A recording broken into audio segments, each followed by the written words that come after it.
what has been something that you have been pleasantly surprised about your marriage?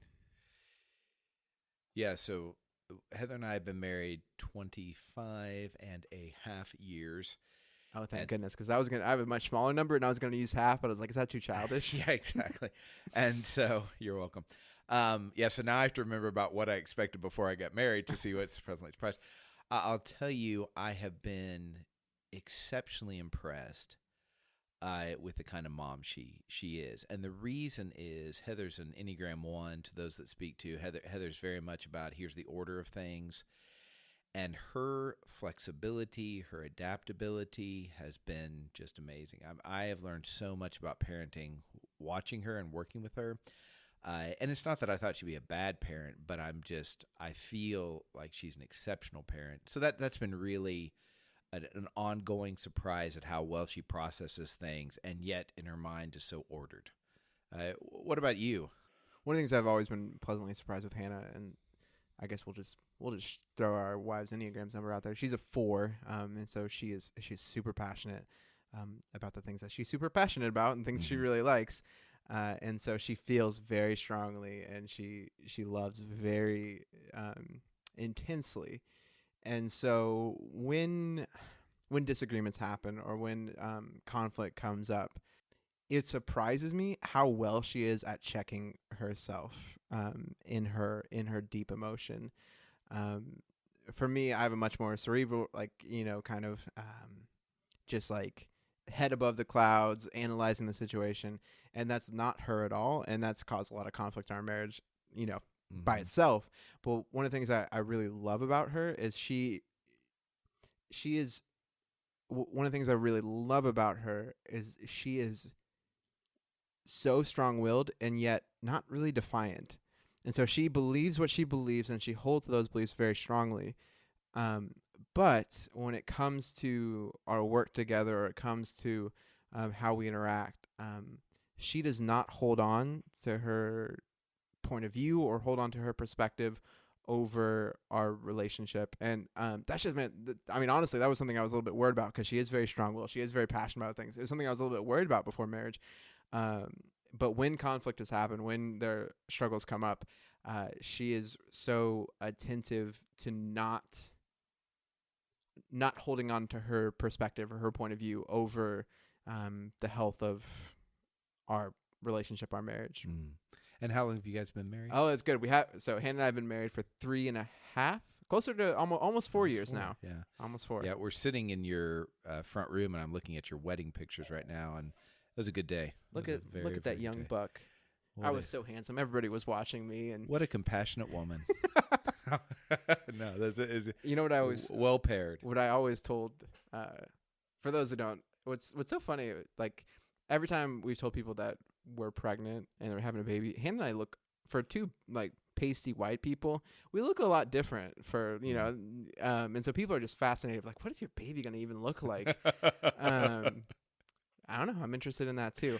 This is an interesting thing I always told my friends growing up is, did I want to marry the kind of girl that would want to marry me? The answer ended up being yes for Hannah. But I don't know what it says about her that she wanted to marry me. I think every honest husband feels that way. I think the phrasing "I married above my pay grade" or over my head. The funny thing, Jason, I remember you talking about this. We were earlier on in our marriage, and Jason, you always helped me with just kind of those initial steps and talking through some things, adjustments that you have to make when you're newlywed. And there's this phenomenon where something will happen in your marriage and you feel like you're just being so loving, so kind, the best husband ever. And you'll start talking yourself up in your car. Like, you're fantastic, Connor. You're a great husband. Does she not know how good she has it? What? And then you'll catch a look at yourself in the mirror and you go, oh. and the physical reality of yourself then gives way to the emotional reality of yourself. And that thought is checked pretty quickly. Yes. Hello, my name is Connor. And I'm Jason. And you are listening to the Amazed and Perplexed podcast.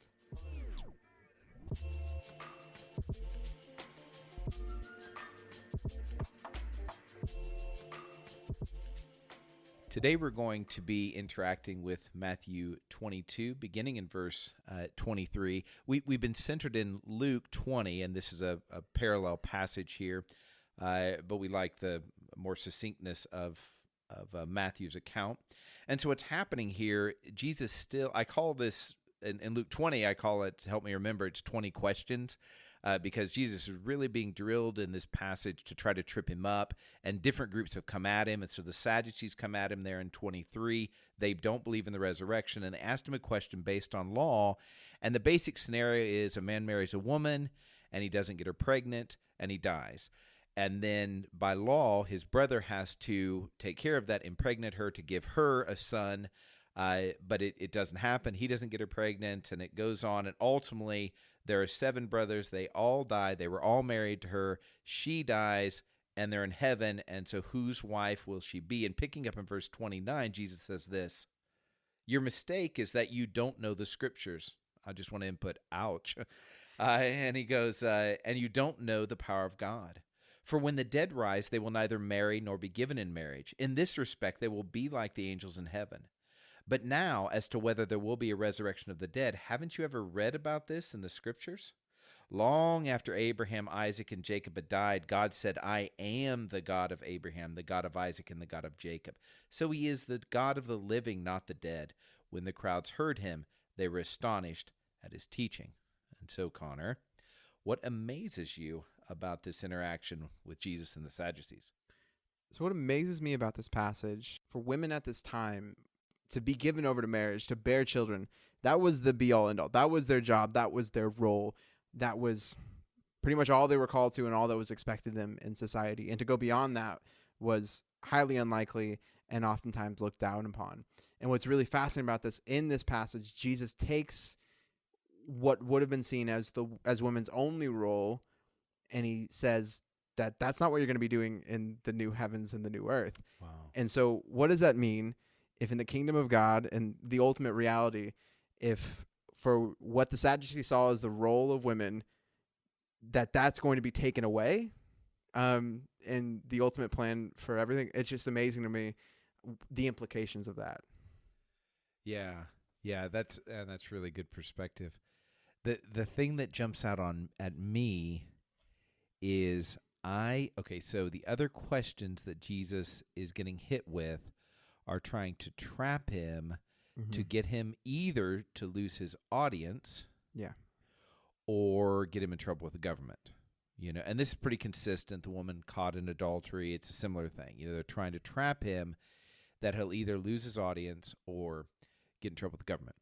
So what's amazing to me is the Sadducees. So this is kind of a twofold amazement. At first, what's the burn here? You know what I mean? So he says, "Oh, there is no resurrection," which puts him at odds, but not with his people necessarily. I can see how it would, but it's the Pharisees that are holding out these things. Everybody else's is a more visceral attack, and this is a more intellectual attack. You know what I mean? So on this is there's really a clear, if he says, like, for example, in the same chapter, give to Caesar what is Caesar's, if he messes that up, as we talked about in that episode, is that now he's getting in trouble with the government, you know what I mean, or in trouble with his audience, And I don't include the Sadducees and Pharisees in his audience. Let's say more generally his followers, those that are open to his message. The Sadducees and Pharisees have decided they are not open to his message. So basically they're trying to pit him against other people that are not open to his message. You know what I mean? Which, and maybe I'm short-sighted on this, but what is their big goal there? Because if he says there is a resurrection or no resurrection, the government couldn't care less. Yeah. He's just going to be allied with the Pharisees or with them. So it's very myopic. It's very, they lack the imagination to even put it in a bigger scene. So it's interesting. We talk about this all the time, about the expectations for Messiah, right? The Sadducees were oftentimes, they were the high priests of they were a minority in terms of numbers, but they had massive amounts of power and they controlled much of the Sanhedrin. And so for them, Sadducees believed that there was no resurrection. They believed there was no life after death. And so all that mattered was the here and now. All that mattered was good relationship with the Roman oppressors. All that mattered was keeping the peace.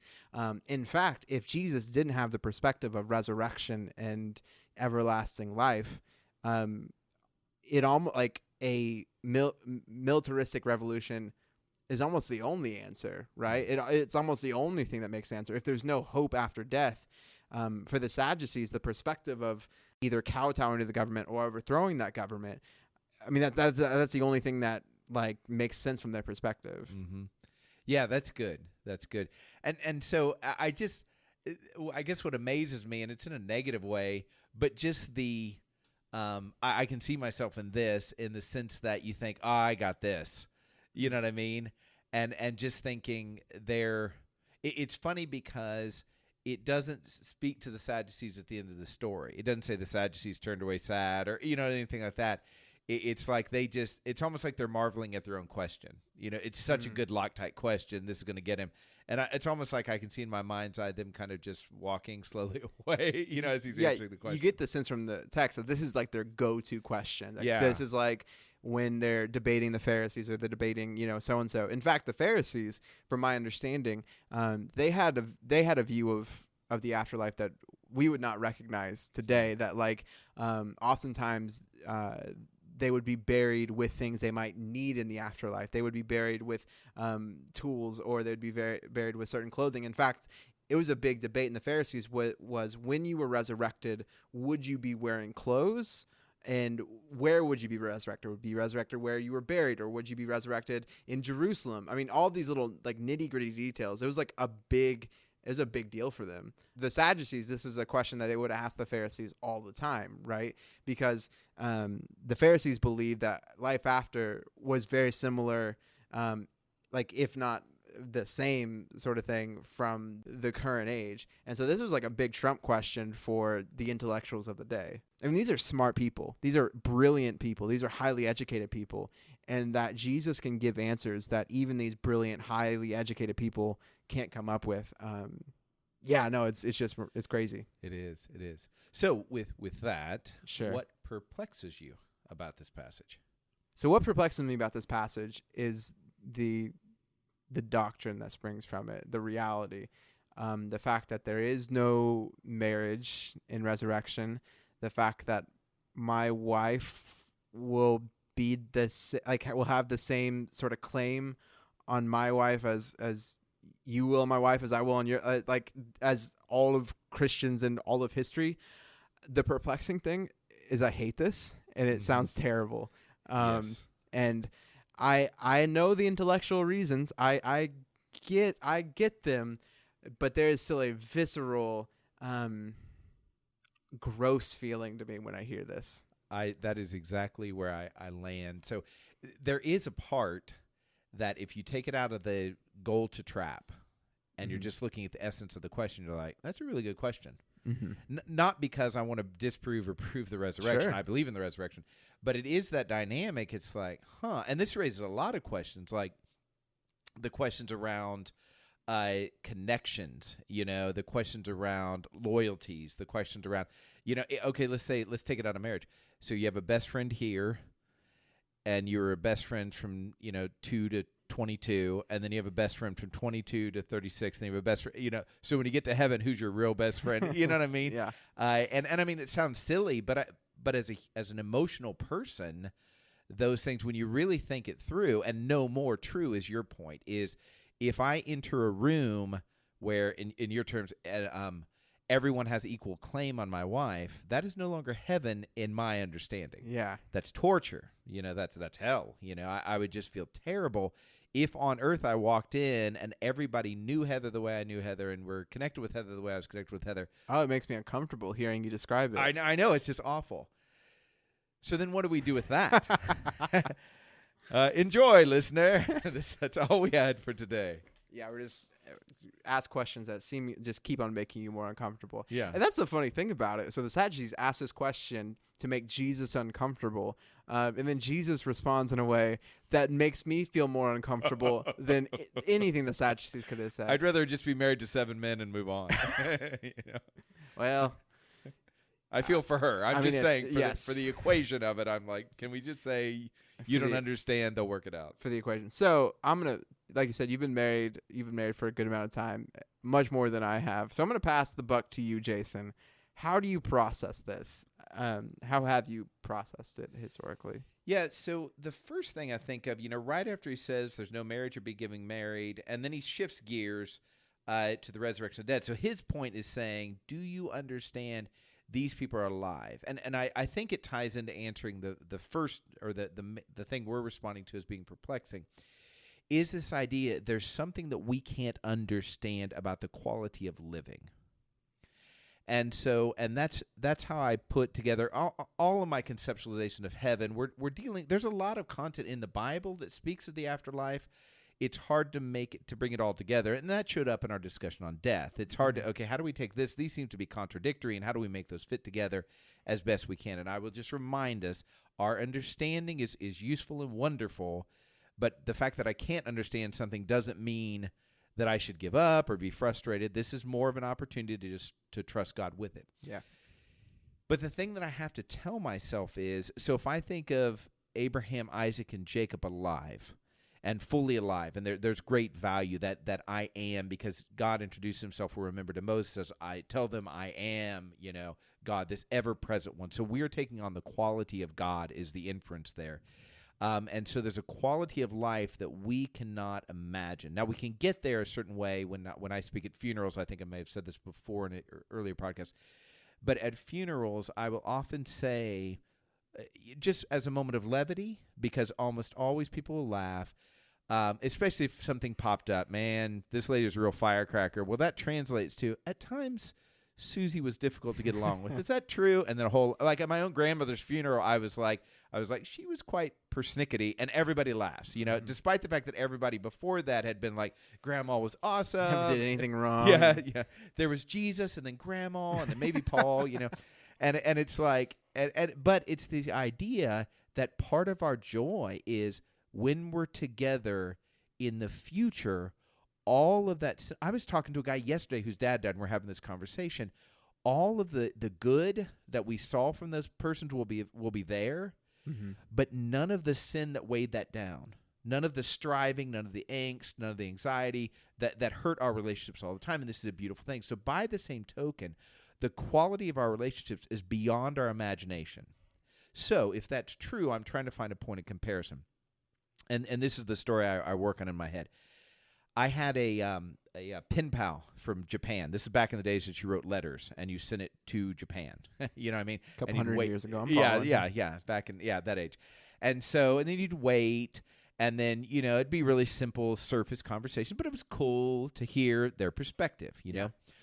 So we wrote 7 letters maybe a piece, and that ended years and years ago. Okay, but we had a relationship. It was a connection. It was somewhat of a commitment to that degree, but that was that relationship. So then I marry my wife, and the point of comparison between those relationships, they're incomparable. Like for you to say, hey, would you like to maybe be with your pen pal? I'd be like, what are we talking about? It's funny. So ridiculous. Because now the quality of that relation, and I can compare that to a girl I dated in high school. It's the same difference. Is I would think I would have a crush on somebody, but compared to what I have with Heather, there's no comparison. It's like 2 totally different relationships, 2 totally different worlds, And so if I can imagine that huge gap in the nature of human relationships and the quality, how much more will the quality of relationship be different when I'm transformed, as Philippians 3 will be transformed to be like him. And so I think to myself, in the same way that I wouldn't be in a room and they'd say, hey, here's your pen pal, would you want to trade that relationship? Be no way. Yeah. To look at my wife in heaven with that whole different quality, and you say, would you like it to go back to how it was when you were married? I'd be like, why would I give up this for that? And the angst and the tension and the hard work, and yes, there's beauty there, but the beauty I experience on earth is a glimpse of what I'll have fully in heaven. It's not that I'm trying to recapture it in heaven.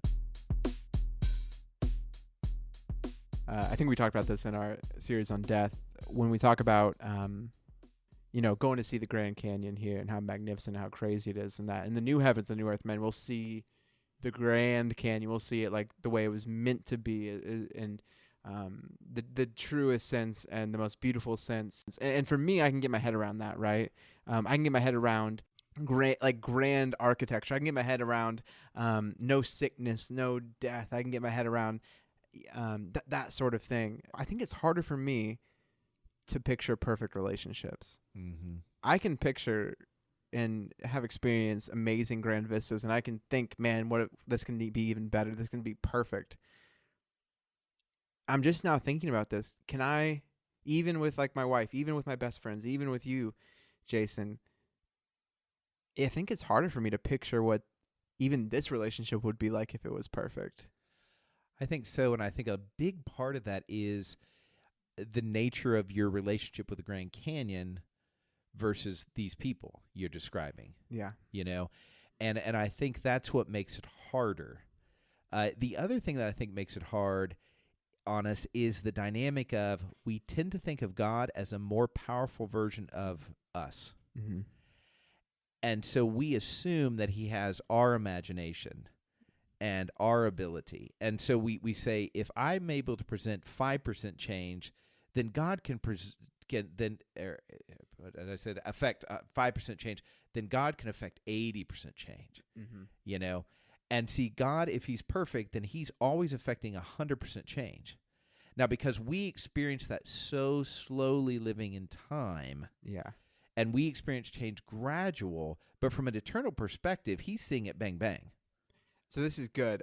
I think this happens a lot in Christian circles where I'm a younger baby Christian and I find myself plugged into a church and I see the preacher, I see the pastor, I see the minister, and man, they just have a fire for God and they explain things, they talk about things in just remarkable ways that connect to your heart. And you're just like, man, if I could get to the level of that person, then oh gosh, my marriage would be solved or my kids would start acting right.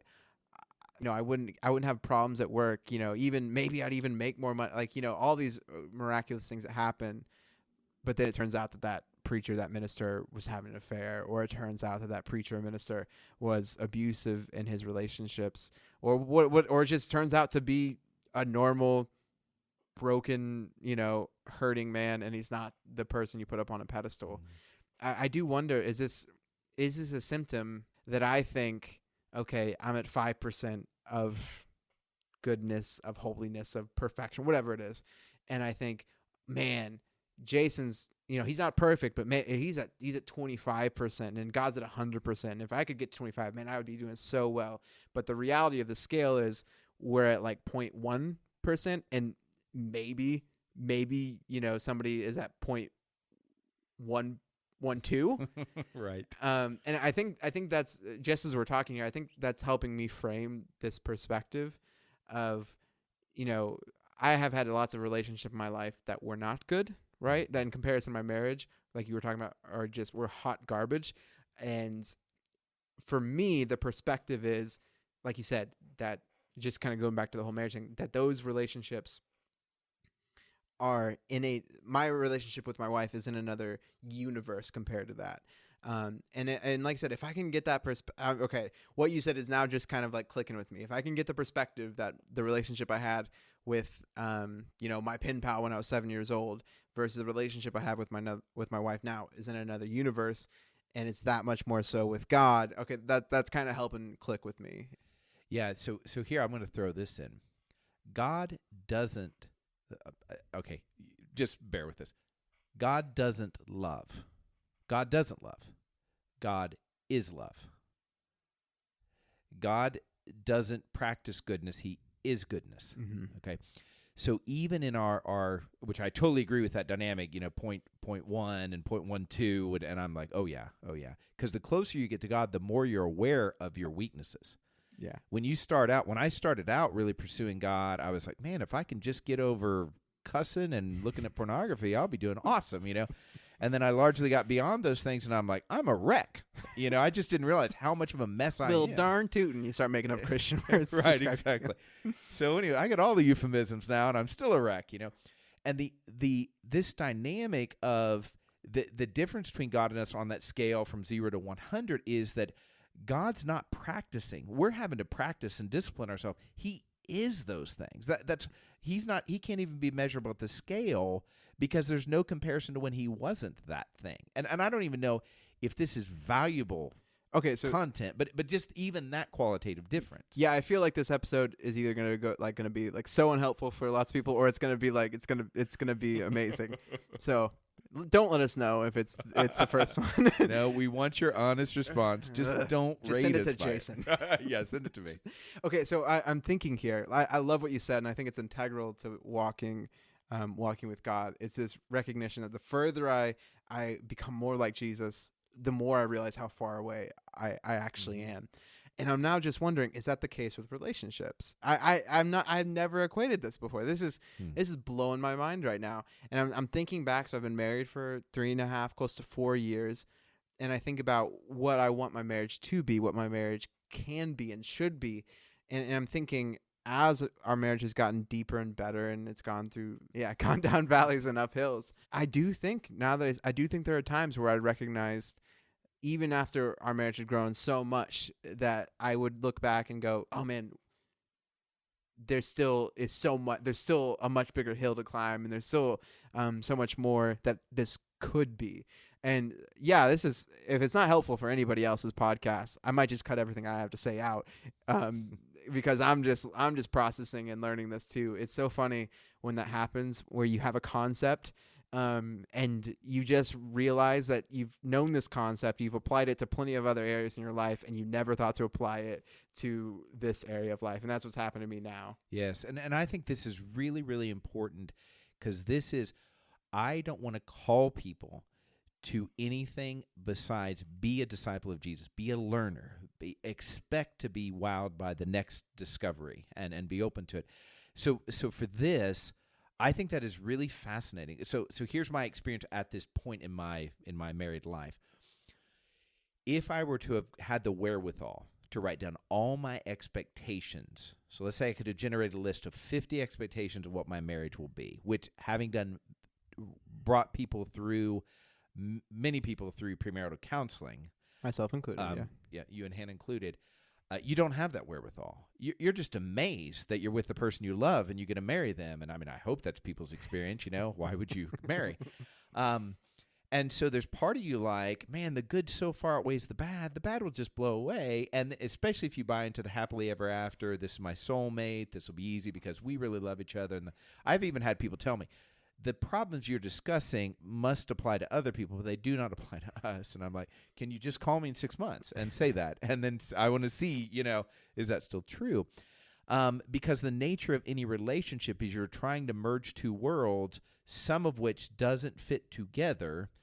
And so, and this is where this is an important part is, if this is simply, okay, God, thank you for being there. Now you've given me this marriage. Now I'm going to work out this my own marriage. Then what happens is that is a never-ending circle. But if you are saying, no, this is God's work, God brought us together, God's the one that's going to continue to bring us together, if I were to look back at my list of 50 things, I would realize three things. One is that there are still things we've not met, and we should keep working to this. You know what I mean? Two is some of those expectations were ridiculous. Like, I don't want them at all. Those were formed by such inept perceptions. And three, there are certain things that were met, but in ways that blow my mind compared to what I would have conceptualized the best would have been. And this is the nature of expectation. And one of the biggest mistakes we can make is say, I have no expectations. Mm-hmm. Because what that does is, even if you can't figure out them all, if you're not willing to say, what are my expectations of this relationship, and including God, because what will happen is, okay, so I've talked about before we lost our child, 24 years ago. And so one of the things that came up is Heather, and if she was on her, she'd tell you, she had a strong expectation that God would work for our good to our understanding if we were faithful. And so she was like, there's no point in me holding on to God if he's not going to follow through. Mm-hmm. Because she had formed a God in her mind, and I had my own problems with this, that was like, he will do what I think he's going to do because I'm being good. Yeah. You know what I mean? Well, then you look in the Bible, and it's like, was John the Baptist doing good? Beheaded. Was Jesus doing good? Crucified. It doesn't even add up biblically, but we've merged the American dream or the happily ever after with kingdom. And we think that this world should make sense to us and should smooth out as we grow. And I think in marriage is kind of the epicenter of our discipleship, if we'll let it be, as learners, mm-hmm. and recognize we have so many preconceived notions that we don't know. And if we continue to put those into God's control and not allow them to eat us up, because what I would say is, especially our first years of marriage, well, if this ain't going right now and I don't get a handle on this, it'll be terrible. So we would argue for hours. My wife and I are both high verbal. And oh my goodness. And my wife, as a one, had much more organized thoughts, so I'd just be mad all the time, because I was like, I've got to solve this. Mm-hmm. And when I started to release things and say, God, this is a problem, I'm not denying that, but I trust you with this, man, there's been so many beautiful discoveries.